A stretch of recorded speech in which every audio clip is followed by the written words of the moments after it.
Well, it is 12 o'clock and I've got kind of a time crunch on my side. So let's get this thing started. Thanks everyone for joining us here for a TopSoil webinar.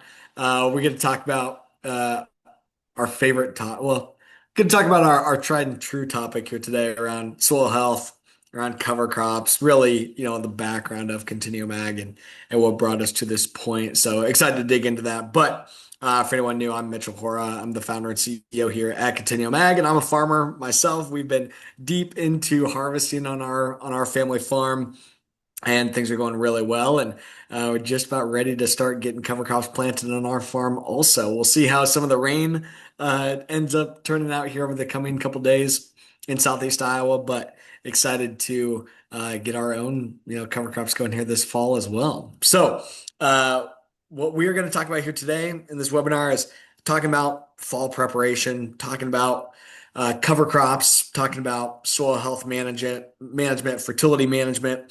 Obviously, a lot of times here at Continuum, we've been talking about carbon intensity here recently, talking about how do we manage data, get ready for the 45Z program, and be in tune to capitalize. And 45Z is absolutely still making progress. It's looking good, and one of under the guise of carbon intensity scoring, there's a couple main components that continue to be constants when we're thinking about what goes into a farmer's CI score and how to lower your CI score. And some of those constants are use cover crops, reduce tillage, and improve your fertility management, whether that be with better, just 4R nutrient management practices, better rates, timing, stabilizers, utilizing manure or, other waste products as an alternative to synthetic fertilizer. But regardless, what I like about the CI movement or the CI opportunity is it incentivizes adopting the principles of soil health. It incentivizes adopting regenerative ag practices like cover crops and no-till that we have been helping to drive for the last 10 years, since I started Continuum Ag and my family's been using no-till since 1978 and cover crops since 2013 and we're seeing success with it. And especially as we're harvesting here now, really exciting to see that we are absolutely improving our soil health and through that improving our yields. It doesn't all happen overnight. We're multiple years into this, a lot of patience, a lot of diligence, a lot of trial and error, but we're getting to a spot as an industry where a lot of knowledge has been gained. A lot of knowledge can now be shared, and farmers that are coming to the table to plant cover crops or adopt cover crops or adopt next level soil health management, there's more info out there than ever to ensure that you're going to be successful learning from learning from folks that adopted early, learning from folks that have made mistakes and have screwed things up, so that now farmers who are looking to adopt these practices can really do so without some hiccups and without the bumps in the road, like we definitely experienced on our farm and worked through it. But as more farmers are looking at utilizing these practices, there's more resources than ever to do so successfully right out of the gate.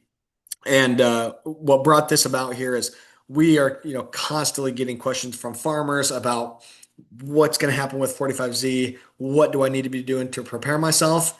And a constant is plant cover crops, reduce tillage, and improve your fertility management. So that's what brought about this webinar here today. I've got a couple of experts on these topics that are here with me.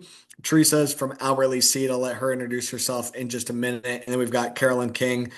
She runs our operations department at Continuum Ag, including our soil sampling and consulting side of kind of the legacy part of the business. So I'll let her introduce herself in a bit. But Theresa, let's start with you. Thank you so much for joining us today. Give a little just kind of your background, your introduction, and again, thanks for joining us here today.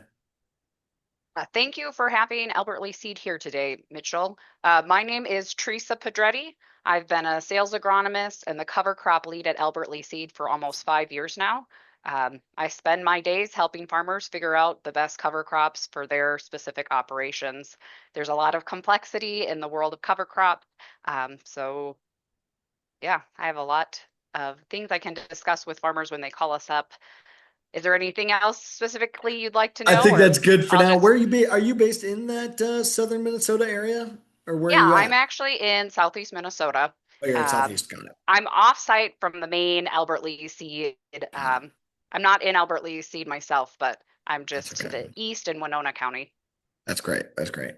Well, now we've got plenty of questions to ask you, and also for anybody that is listening in today, we definitely want to take your questions, especially for Teresa or Carolyn. Carolyn, a lot of folks on here probably know who you are, but for those that don't, give your intro here as well. Yeah, so my name is Carolyn King. I am the VP of Operations here at Continuum. I've been with Continuum for almost 5 years now. Started as an agronomist pulling soil samples and writing fertilizer recommendations with the Haney test. And then as Continuum's product offering evolved, I kind of evolved into a new role with that. So now I manage anything that Continuum sells. It's my team that facilitates the actual delivery of those products. Making it all happen. Yep.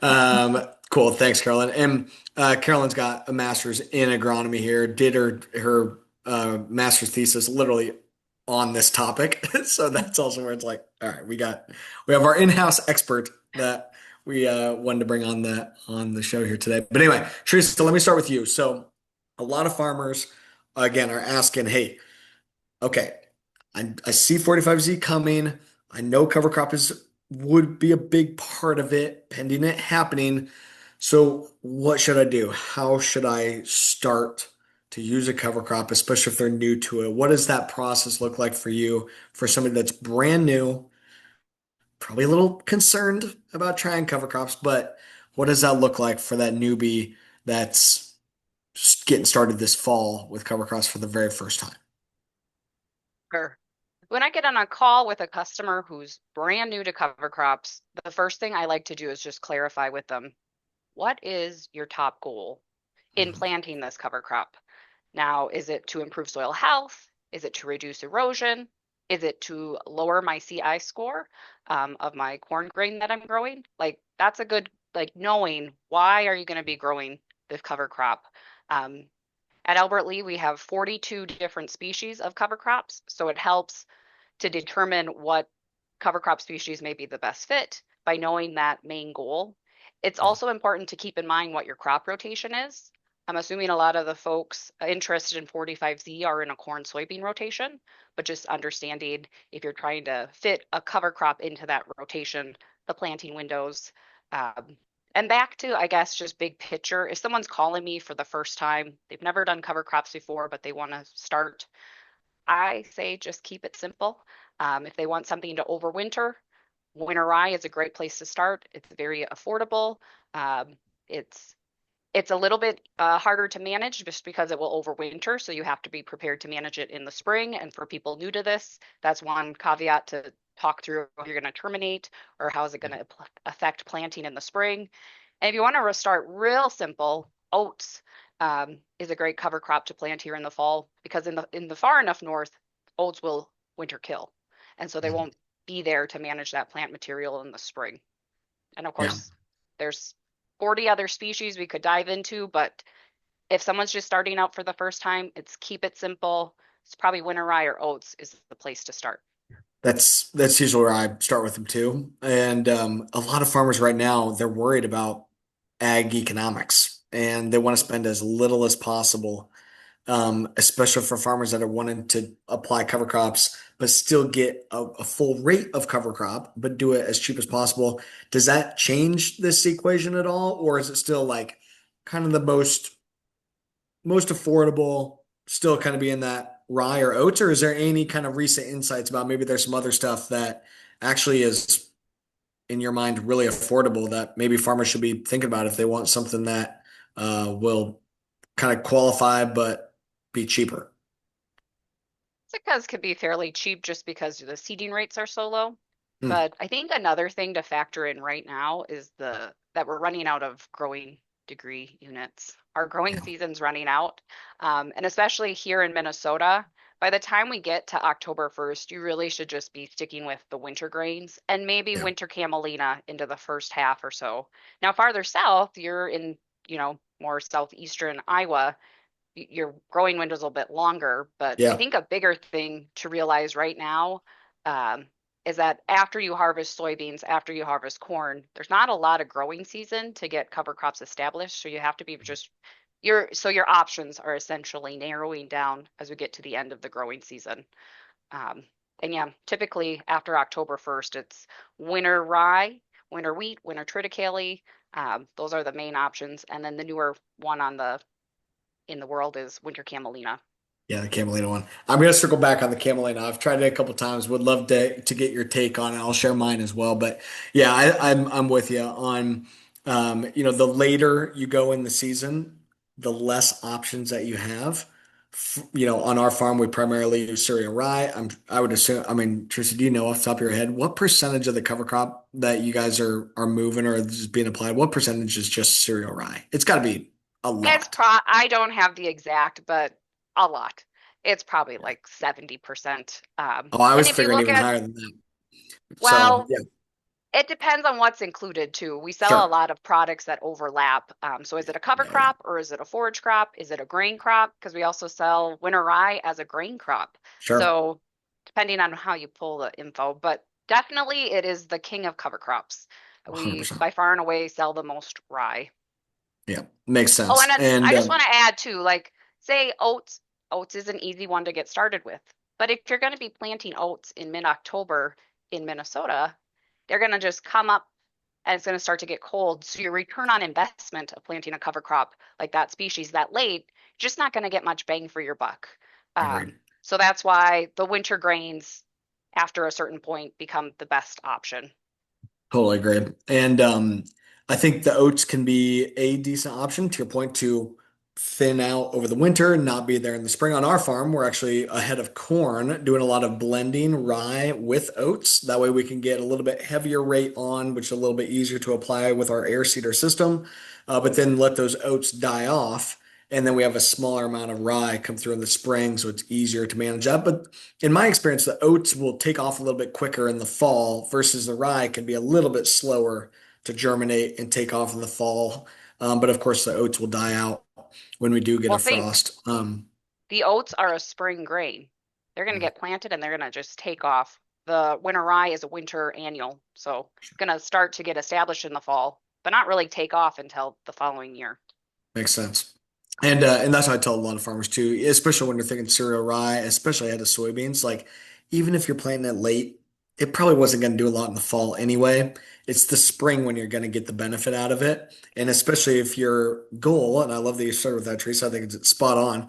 What's your goal? Is your goal nutrient cycling and weed cover and moisture management in the spring? Well, then how much development we're getting in the fall doesn't matter that much. Obviously, we would love fall development, but we're going to get the majority of the benefit out of these covers in the spring if that is part of the goal. But it Yeah, just depends on yeah what the goal is.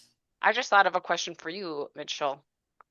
Sometimes I have people seeding winter rye in December. They're frost Yep. seeding winter rye in February, March. How does that work into the GREET? Do you have to be planted by a certain date within the Yeah, GREET good model? question. Good question. We on my own farm, we've planted plenty far into December as well. Yeah. And I've seen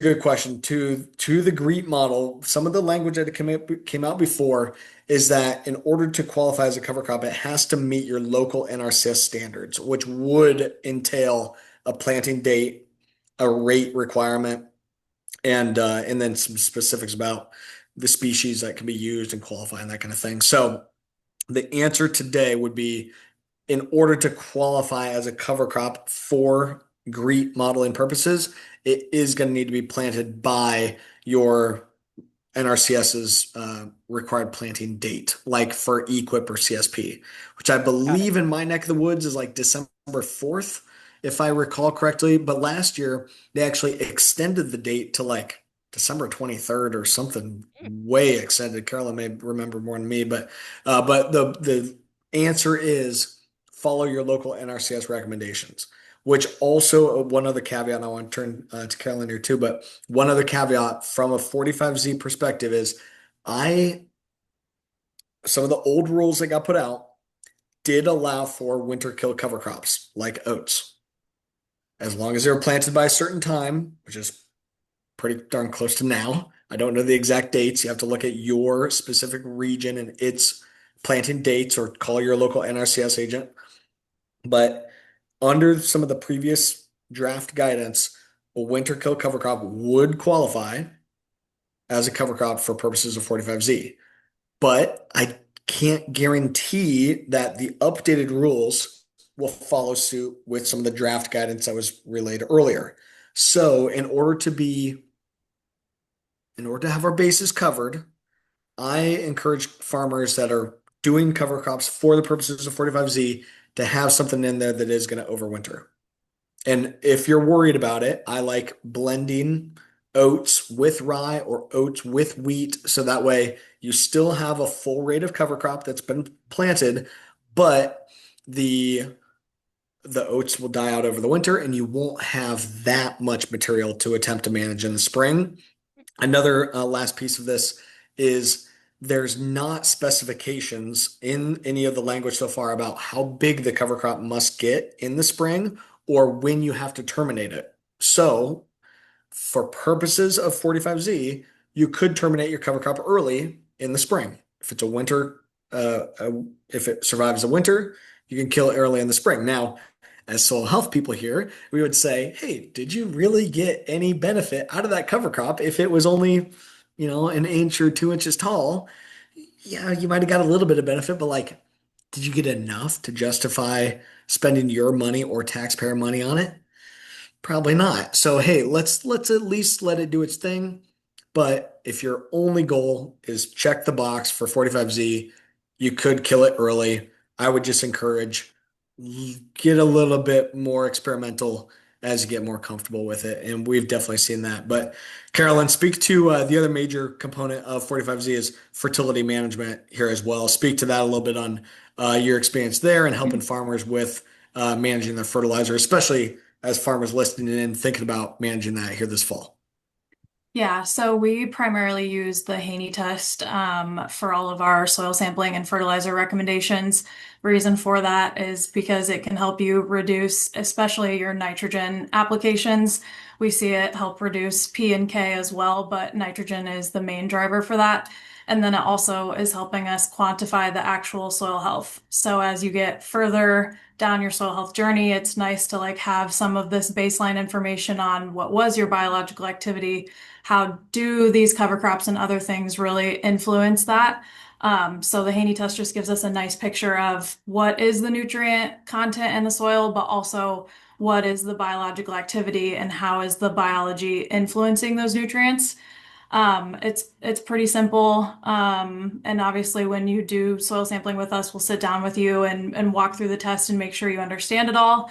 But then, like I said, we use those results to write fertilizer recommendations and yeah, I can really see some reductions in the actual fertilizer applied by looking at the biological piece of the soil with the chemical as well. Mhm. And we on our farm, everything that I've built at Continuum is because we need that for our own farm, right? We've been using the Haney test for almost 10 years or for about 10 years now, and we've cut our fertilizer by about 50%. And just a quick hot take is we're, harvesting here right now. We had a trial where we had side dress plus our normal fertilizer program. And the side dress, I don't recall exactly if it was an extra 30 or 40 units of 32% UAN at side dress. That side dress application turned out zero additional bushels of yield. Our core fertilizer program that we already had set up was sufficient enough. It was about 160 units of nitrogen and yielded 230 or so. So the 160 units of nitrogen versus 190 units had zero impact on additional yield. So luckily we were doing the side dress just at a small scale, but it's being able to learn from our data, being able to utilize the Haney test to quantify what's in the soil, all super important. And then, tying in the biology and Teresa, what we've seen with adding cover crop stuff to the system, we change our soils from being very chemistry driven to being more organic and biology driven. Part of that being just getting the natural microbes to do their thing. The other piece is using legumes as a cover crop. Now, obviously, right now, this time of year, legumes also are kind of getting to the end of a window where they could be beneficial. But do you have a couple legume cover crops that are kind of your favorites or go-tos that you've seen work, relatively successfully here throughout the Midwest? Well, I have to say, when people harvest small grains, sweet corn, processing crops There you early, go. I love working with those growers in August because there's a lot more options. But now that we're getting into September, and just again for your audience, because I'm sure they're throughout the Midwest, I am coming from the standpoint of being upper Midwest based in Minnesota. So in the month of September, we get a lot more limited on the legumes that we can plant just because again we're running out of growing season. But hairy vetch is a favorite, and then a newer um, option are these winter hardy winter peas. So Mm. there's this wild winter pea out of Wyoming, and then also the Cover Crop Breeding Network, which is an organization throughout the United States. They have a couple in their pipeline that have been Oh, very winter hardy up into North Dakota. So those will be coming up, but those are species you can seed in mid to late September right now, as mm. maybe some early corn or early beans are coming off um, to grow throughout the winter. But there are some caveats. Both do better when planted with a small grain. I've got growers who like to plant hairy vetch with oats. That way the oats can come up quick, protect the hairy vetch as it's getting established, and also provide a little winter cover, but then it Mm. dies off. So in the spring they don't have any small grains. It's just the vetch they have to manage. And then the wild winter peas, the big watch out there is not only to plant them with a small grain for winter protection, but also to plant them deep, like Yeah. 2 inches deep, so you protect the growing point. So even if we get a hard winter, the growing point is still below the surface and would still pop out in the spring. Yeah. We haven't we've talked a lot about peas and stuff on our farm. We haven't ever done it. We've had tremendous success with hairy vetch. I know Mhm. some farmers think that it's tough to kill in the spring or have had some issues with it. We're okay with that. We kind of like that we don't necessarily kill it with our burn down when we're killing our rye and actually let it go. And then on our post pass of herbicide, that rye or that vetch is starting to get into reproductive mode, and then it's really easy to kill once it starts kind of putting on flowers and stuff. And for the most part, we get it killed before it gets any viable seed or anything. But just a little caveat and stuff there. Well, But and Carolyn, what? people either love fetch or hate it. And I think it all Yeah, comes down to the equipment that you have available at your farm to manage it. I definitely have seen a lot of that. My other piece of so many of these cover crops is I like light rates. If you've got a mess of vetch out there, yeah, you could end up cussing it. If you keep light rates, I we've had really good success with it. But Carolyn, any hot takes on your side or some of the stuff that you're hearing a lot of our farmers talking about, maybe further south? Yeah, well, I was going to jump into and say we've tried like yellow sweet clover and some other clovers in the past too and have had decent success. Seems like in the last couple of years, the most successful cover crops that we've had have been in areas that actually get snow because things are insulated. They don't kill off as hard in the winter, and can, really help protect things and get some moisture for the spring growth too. So I think that's been a big one. I hate to say it, but hopefully we actually get some decent snow this winter so we can have some nice cover crops in the spring. Yeah, that's right. Farmers or anyone listening, hey, if you've got questions for these two, be sure to get them put in the chat. We want to answer your questions, especially if you have any detailed ones, right? We're mostly talking high level. If you have any really detailed questions for your operation, would love to get those in. Teresa, one of the things we've been doing too with where we do want to get more legumes on and stuff is using shorter season crops. So shorter season, get it harvested earlier, then get more of the diversity blended in. That's worked okay. One of those things we have experimented with, you brought up, was the winter camelina. Mhm. It's a big hype. There's a lot of hype around it. I'm not 100% sold yet. Okay. We've tried it twice. One year, I would call it a complete failure. The next year, I'd call it moderate success. But I'm not completely sold yet. I think it's got a ways to go, but where I am bullish is the category in general of winter oilseed crops, whether that be camelina, winter canola, winter pennycress, winter oilseed crops going into the renewable fuel space. I'm super bullish on it. I just think a lot of the genetics and stuff need some more development. Can you speak to that at all, Teresa, or what have you seen, especially with some of these newer things? Well, I don't, winter camelina, you can plant it, you know, well, we think of winter rye, you can plant that late. And so winter camelina is a unique species in that it's not in the grass family, it's a brassica, and you can still Mm, plant it in that October time frame in Minnesota for a cover crop. I think for a oilseed crop, you actually want to get it in like now in September. But I sure. feel like winter camelina is a little more finicky than say compared to winter rye on planting dates. Mm, So you can't plant it too early or it gets too much growth in that late summer, fall, and it doesn't overwinter. And you mm, can't plant it too late or else it doesn't get up and established enough to survive. The other interesting thing with winter camelina, I think it does better as you go north. So as an oil seed, they've had much higher yields when they're harvesting winter camelina in places like North Dakota. But you've got to mm. remember, in North Dakota, they still stay cold all winter long. I think some of the problems you might be experiencing in Iowa is that you get these like warm spells. So Yeah, this plant yeah. doesn't like to be woken up. Uh, you know, so I think in Iowa, you may have more of these events where it gets to be 70 degrees in January or whatever. I don't, maybe not that high, but you get these Had some of that warm in ups February. and then cool downs. Yeah, Yeah, so it really messes up the plant, and yeah. I think that's hindering it. And maybe with genetic improvements in the future. And actually, I think the pennycress is the better one for more of that mid zone in Mid. the Okay. United States. But I think we're learning more all the time. Maybe with advancements in breeding, they can improve winter Yeah. camelina's range of, but it is a nice cover crop option just because you can, a lot of times in October, you're only left with grasses. If you're going into corn, you're going into another grass. So to mix up the diversity of species that you're using. Yeah.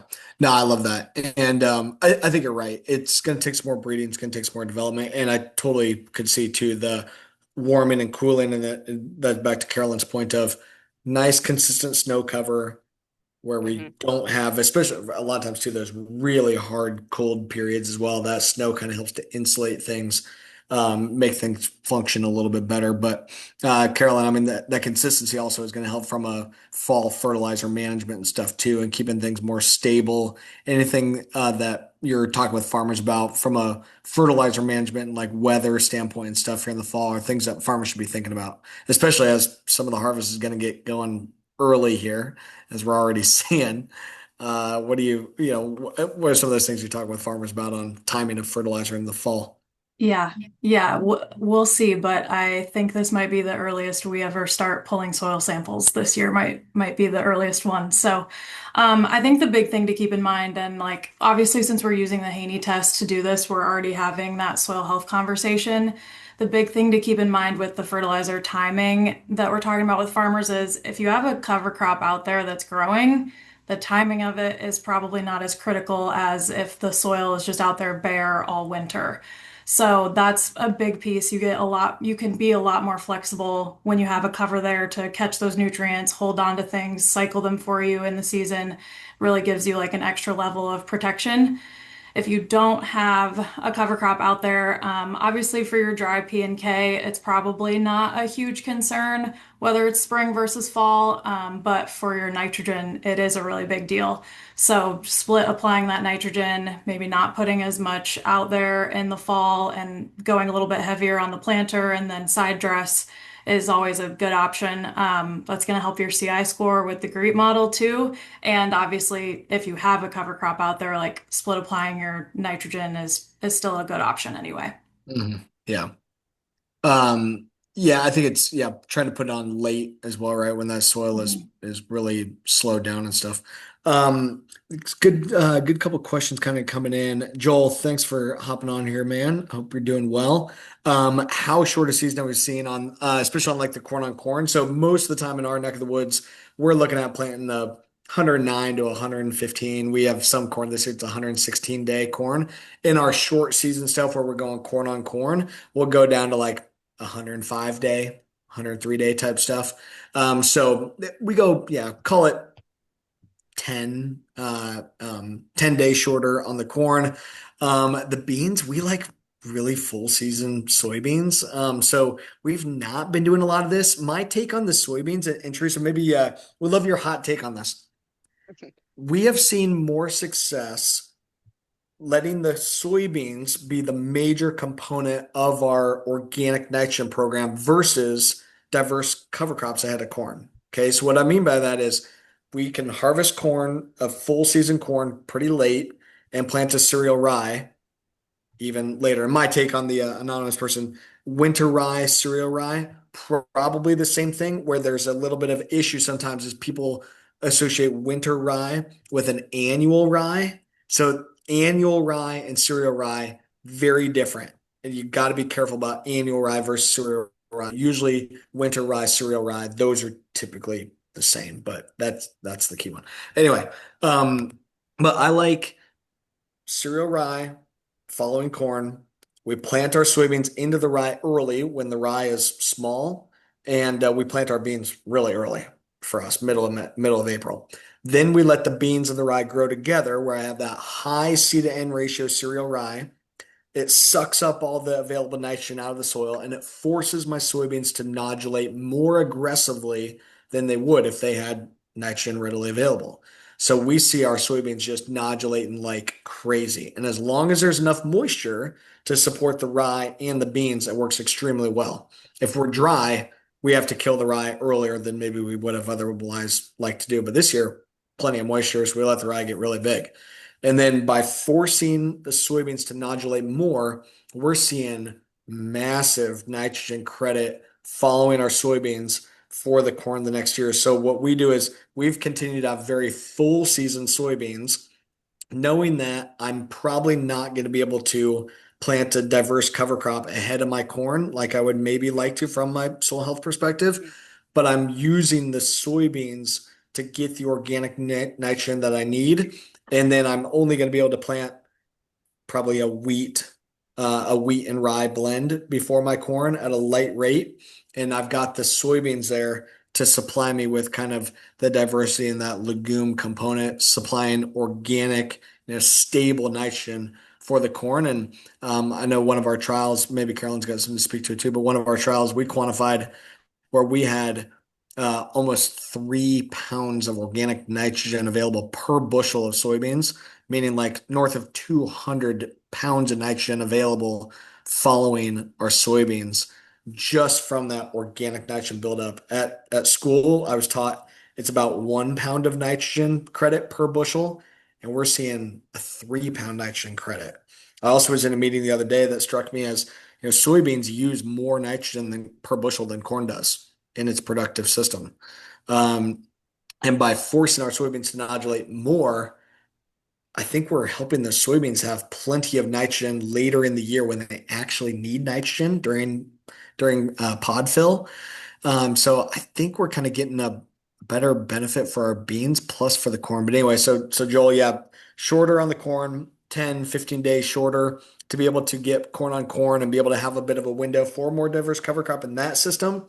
But if it's a corn soybean system, we're actually keeping full season, but forcing those beans to nodulate more because of the cereal rye. But I don't know, Teresa, am I way out of line, or do you think there's a little to I it? probably should be careful what I say here too, because I also work for a company that sells corn and Celsius, soybeans. yeah, yeah.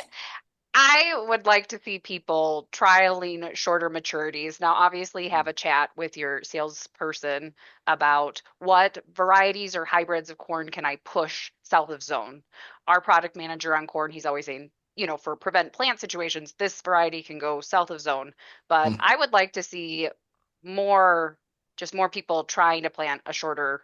Well, if your goal is to plant cover crops and to improve soil health, trying some shorter maturity corn um, or hybrids or soybean varieties to see if you can get that cover crop planted after. Yeah. But of course, it is going to decrease your yield, or that is kind of, but It, I don't know, it is it could, because if you diversify and you're breaking up disease cycles, you maybe. might see a yield bump, but maybe we just Where need more information. Where we have done exactly what you're talking about, Teresa, is where we know that we're going to have corn on corn, and on some of our weaker soils where we want the diversity in there Mhm. because they're not as good as soil health, side hill type stuff. They don't produce good soybeans anyway because they're tight clays and just burn up, and those kind of areas, clay knob type of farms. So they produce crappy soybeans anyway. So we've been doing more shorter season corn on corn to get the diversity into there, be able to push that, and then only have soybeans once every couple years. And it's worked really well. I mean, we were literally harvesting that farm yesterday, and it was yielding like 20, 30 bushel better than it has ever done before. Oh, And a lot of it's because we're getting that soil health built up after doing exactly what you're talking about for multiple years. We've got it to a point where we fixed a lot of the issues. this might be a slight tangent, but another, if you harvest off an earlier maturity corn soybean, you might be able to plant something for grazing. Obviously, this doesn't apply to everyone because a lot of people don't have livestock anymore, but it's one of the core soil health principles to get livestock back on the land. So by planting diverse cocktail mix of cover crops, you might open up a window for grazing that you haven't 100%. had before. But that doesn't apply to every operation, so keep that in mind. Part of our short season corn and harvesting it early is Hmm. to stop the grazing of the deer eating all of our corn. Oh, yeah. They still are coming out. The deer and the pheasants are still going to come out there. But yeah, yesterday harvesting this field, I counted 5 deer, 9 pheasants, and 2 rabbits. You We don't got get you don't critters get all a over. CI score drop for improving wildlife habitat. No, it's the opposite actually, because yield is an important part of Oh, the CI right, and that's score. dropping. Yeah, that's right. Okay, Because so that's also something if yeah, again, yeah, the top you still need got to to factor that maintain in. those super high yields. That's a tricky balancing act You then. got to balance it. Hey, Yeah. I unfortunately have got to drop. I'll let you two finish answering the questions. The anonymous one here, just real quick, I'll finish with. We are applying usually about 3 or 4 gallons of a micronutrient blend starter. We use a Nature's product, so we're actually not necessarily applying nitrogen with the planter, but we do put on a little bit of nitrogen when we kill off the cereal rye to balance the seed N ratio of the rye when we terminate it ahead of or at corn planting. And by a little, I mean using Roundup with usually about 3 gallons of 32% UAN. You want to have enough to balance the C N ratio a little bit, but you don't want to have too much that you'll just burn the rye and it won't take in the herbicide correctly. But anyway, all right, I've got to go. Thank you, Teresa, so much. I'll let you two continue answering questions, but I got to run. All right. See you, Mitch. To add to that starter question just a little bit too. So Mitchell was saying they only do a couple gallons of liquid. We have some growers that will do somewhere between 20 and 40 units of N with the planter. Again, just to try to offset the C to N ratio and like the nitrogen tie up in the cover crop. So it just totally depends on what you're set up for, and how well you can be flexible with these things. But I think the key thing with covers in general is just make sure you have, especially in your corn, if you're growing a lot of grass cover crops, make sure you have plenty of nitrogen out there right at or right after planting so that there isn't a tie up happening with those covers. So, okay, Teresa, this one will be a good question for you from Scott. If you're planting rye and hairy vetch, how do you add winter peas? Do you have to make a separate planting pass, or is there a happy depth for all three? What are some things we need to be thinking about when we're adding more of this diversity in? Right, especially if you have those winter peas that are very winter hardy that you're looking to have come through. Those really should be planted 2 to 3 inches deep, which is a bit deep for the rye and the hairy vetch. So if you can, if it works out, I'd probably recommend doing that third pass or the second pass. Plant the rye and vetch first and then go back and plant those peas really Mhm. deep. Yeah, you could potentially too, air seed or excuse me, aerial seed the rye and the vetch, like with a plane to get those out early, or with a drone, and then come back and actually plant the peas with a drill or an air seeder to get that depth. Um, But yeah, there's a lot of things to think about here with like how do we be flexible in the right It ways, but also, go ahead. the hairy vetch and winter peas, those legumes tend to cost a little bit more per acre. Hmm. So I always like good seed to soil contact where aerial application is great, but you don't always get a good catch and establishment. And if you're investing more and you're wanting that nitrogen, in that case, it might pay to get it planted at the appropriate depth. Yep. Um, yeah. Yeah, absolutely. Okay, another question from anonymous attendee. What are the pros and cons of triticale versus cereal rye for a grazing cover crop? Yeah, that is a great question. The triticale historically has it will cost more per acre to plant. Usually on the triticale versus rye, both for grazing, we'd recommend at Albert Lee Seed 100 pounds per acre. So the triticale is going to cost more, but historically, triticale has been a higher grazing value or better forage quality. However, there are newer ryes on the market, like some of these hybrid ryes that Mhm. apparently rank right with the triticale for forage quality. And I think South Dakota had some information comparing Hazlitt um, to triticale, and the AC Hazlitt was pretty good forage quality.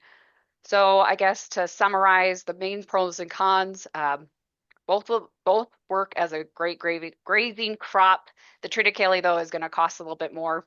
Fun fact too, the triticale is a cross between cereal rye and wheat. So you get the advantages of the winter hardiness of the rye, but you get the palatability of the wheat.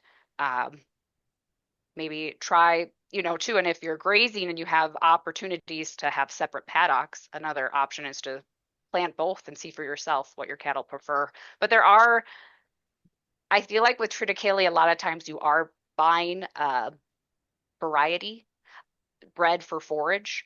So keep that in mind. Whereas cereal rye, there's a lot of variety not stated. You don't always know what you're going to be getting. And so consistency from year to year, if you're not using a variety of rye, it might be hard to compare. Yeah. I thought I had one last thought with that and now I'm losing it. But yeah. Are there other grazing cover crops that people should be thinking about besides those two? Are there other things you guys typically recommend to throw in there to keep the cattle happy? We would need to have another hour-long discussion on that, Caroline. We have Mhm. 42 species, most of which a lot of them can be grazed. There's even things like hairy vetch. You can graze that to a certain point, but then there's a certain point where you can't. Um, but yeah, a lot of cover, and actually that's the beautiful thing with cover crops when you can graze them and have the animals back. It's just a very synergistic system. Um, Right. so Yeah, but all depend. there is a lot of options for grazing, and that may be something we need to talk about in the future. Yeah. Yeah, The that you're tricky, right. the tricky thing with grazing cover crops, a lot of those cocktail mixes do best planted in like August, September. And that's again bumping up against the corn soybean. If you're not harvesting the soybeans until late September, October, maybe your corn October, November, December, how do you get them established? Yeah.